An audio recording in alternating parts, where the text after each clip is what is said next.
So today has some specific occult significance for Bernie Sanders supporters, or divine providence, depending on how you look at it. We saw a poll where Bernie Sanders was ahead of Joe Biden, 20-19, a major significant national poll, with Elizabeth Warren at 20% as well. 20 for Bernie, 20 for Warren, 19 for Biden. And on this same day, on the Hill, which is sort of trying to cultivate the Bernie Sanders audience, the host slipped and said when Bernie wins the nomination, then corrected himself and said if he wins the nomination. And finally on this day, George Galloway, the British dissident parliamentarian who was burned at the stake for his opposition to the Iraq War and is now a major media figure in the UK, in the alternative media, probably one of the top 3 in the whole country, if not the top. And he also prophesied that Bernie would win the nomination, that if he won the nomination, he would defeat Trump. So interesting day. I also want to piggyback on the fact that, I learned a lot about the DNC over the last few days. They had their conference here, and I attended a couple of sessions and observed one of the others via Facebook Live. And the Democratic Party has really shot itself in the foot by opposing the environmental movement on the climate change debate and appearing to discourage activism. I mean, the mask is coming off, and I've also got to ask respectfully why they pick weaselly-looking guys to run it. I mean, you can find somebody, if you want to have John Podesta or Tom Perez as the brains behind the party, fine. But there might be a better spokesperson. I think it's sort of funny, because it reminds me of the book 1984. It's like a pretend opposition party paid for by corporations, because there are 6,000 donors to the Democratic Party with an average donation of $8,000 each. It is a small club and you ain't in it. 6,000 people, ante is $8,000. So clearly most of these people are business owners or ultra rich.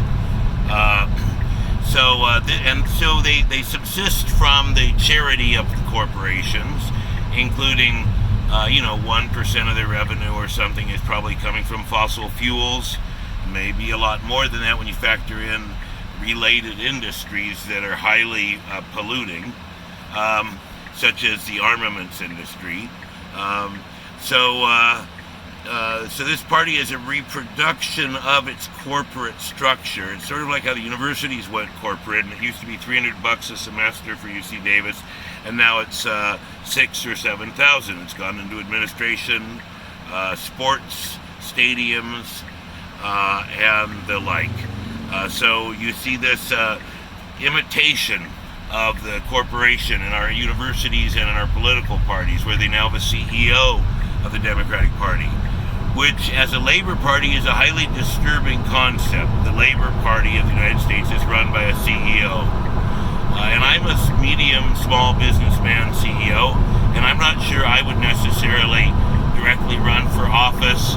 I might help other people as an advisor, because I'm not sure if I continue to be successful, whether the ultra wealthy, even if I only ended up getting it rose from a net worth similar to other people here in the Bay Area to maybe 10 million. Would that disqualify me for running for higher office, because I would be a rich fuck? But I'm not there yet, fortunately. But the point is that this reproduction of a corporation, the Democratic National Committee, it's really sinister how it works, because it's heavily oriented towards appointments on committees, so that the leader can stack the committees. And the Republican Party had a similar problem when Ron Paul took over a lot of state parties, because these national parties are really swung by who is the presidential candidate or the president. It's very heavily centered around power runs out of the presidency in these parties, because that's the national election that everyone is uniformly concentrated on the same individuals on. But this DNC appoints these people and puts them on committees, stacks them. They're funded by corporations. They use corporate slogans and concepts.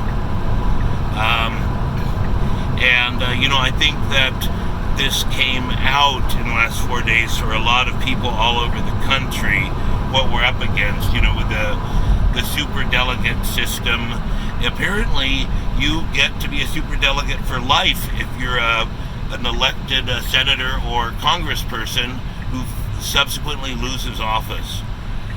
So I'm still trying to get all this together, and I'm going to make a piece about how the DNC operates, because that's what it's all about. And that's why Bernie has not joined the Democratic Party, because he's sort of a post-reform Democrat or a pre-corruption Democrat. My name is Alexander Hagen. Have a great day.